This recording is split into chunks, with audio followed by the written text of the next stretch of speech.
Prabu Siliwangi adalah raja arif dan bijaksana dalam memimpin kerajaan Pajajaran. Selain terkenal sebagai raja yang dapat mengayomi rakyatnya, Prabu Siliwangi juga terkenal dengan kesaktiannya, hingga Prabu Siliwangi ditakuti dan disegani lawan-lawannya. Banyak yang menduga kesaktian Prabu Siliwangi dikarenakan memiliki kodam macan putih yang mendampingi beliau. Padahal macan putih itu awalnya adalah pasukan macan putih yang menyerang Prabu Siliwangi. Lantas, bagaimana bisa macan putih tersebut bisa menjadi kodam pendamping Prabu Siliwangi? Dan benarkah kesaktian Prabu Siliwangi dikarenakan memiliki kodam macan putih? Berikut ini kisah Prabu Siliwangi dan macan putih, atau dikenal dengan sebutan Maung Bodas.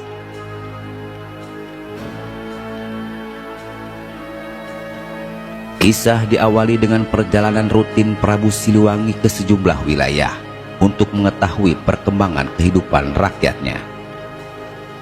Untuk mengetahui kehidupan rakyatnya, Prabu Siliwangi selalu terjun langsung ke rakyatnya.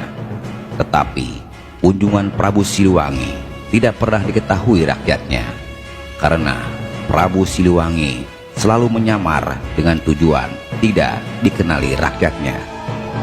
Dengan terus berjalan dari daerah satu ke daerah lain, akhirnya sampailah Prabu Siliwangi di kaki Gunung Cermai yang terletak di wilayah Majalengka. Prabu Siliwangi memutuskan beristirahat di kaki Gunung Cermai tersebut. Tapi belum Prabu Siliwangi hendak istirahat, tiba-tiba muncul segerombolan makhluk gaib yang menyerupai macan putih. Tapi belum Prabu Siliwangi hendak beristirahat, tiba-tiba muncul segerombolan makhluk gaib yang menyerupai macan putih. Kedatangan Prabu Siliwangi ke kaki Gunung Cermai ternyata merasa mengusik makhluk gaib tersebut. Makhluk gaib macan putih itu menunjukkan ketidaksenangannya dengan kehadiran Prabu Siliwangi. Mereka merasa kehadiran Prabu Siliwangi sebuah ancaman bagi mereka. Padahal Prabu Siliwangi hanya berniat beristirahat di tempat tersebut setelah melakukan perjalanan. Tanpa menyapa, makhluk gaib macan putih itu langsung menyerang Prabu Siliwangi dari segala arah. Puluhan macan putih bermunculan dan menyerang Prabu Siliwangi dengan membabi buta. Mendapat serangan tersebut dengan kesaktian yang dimilikinya, Prabu Siliwangi berhasil menghindar dari serangan tersebut. Tapi macan putih malah makin banyak dan terus menyerang Prabu Siliwangi. Akhirnya, dikarenakan terus diserang bertubi-tubi, Prabu Siliwangi pun mengeluarkan kesaktiannya untuk melawan. Pertarungan sengit pun terjadi.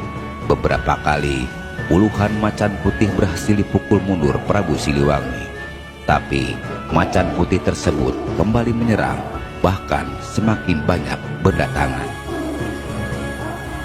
Walau dikepung dari berbagai arah, Prabu Siliwangi masih dengan mudah melawan sekumpulan macan putih tersebut.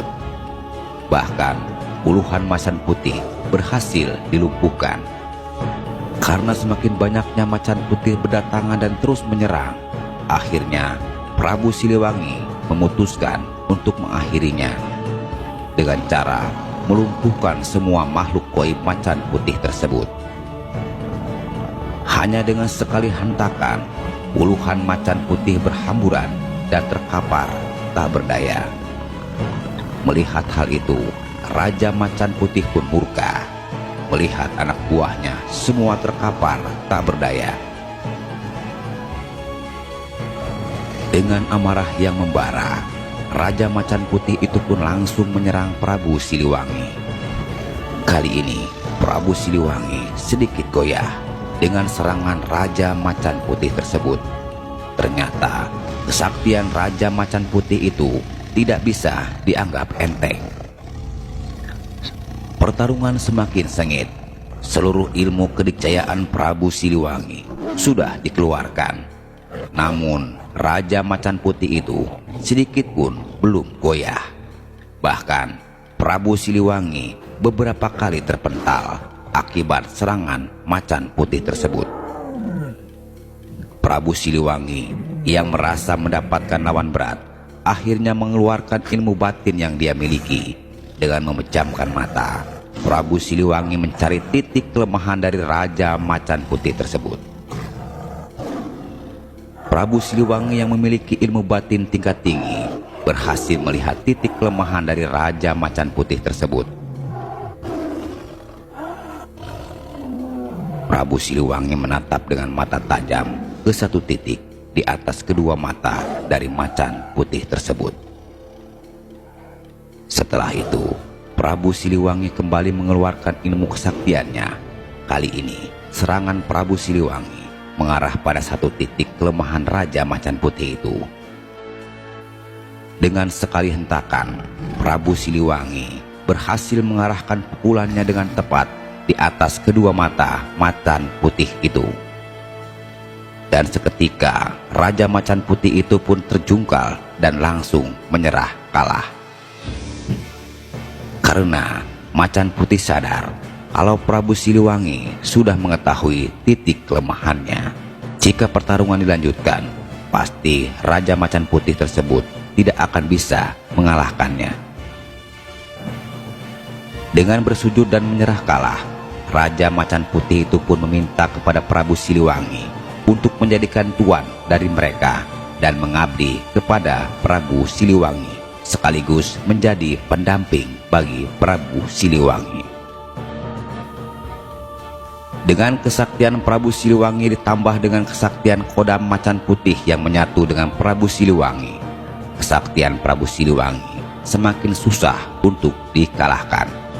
Bahkan dalam setiap peperangan, pasukan kerajaan Pajajaran selalu dibantu pasukan gaib Macan Putih, hingga menjadikan kekuatan kerajaan Pajajaran susah untuk dikalahkan.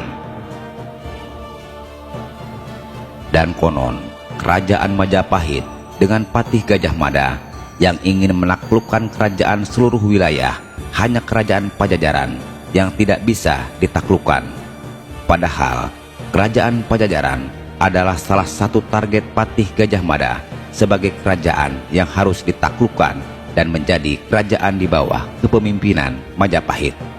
Tapi sampai seluruh kerajaan di tanah air hilang, hanya kerajaan Pajajaranlah yang tidak takluk dari kerajaan Majapahit.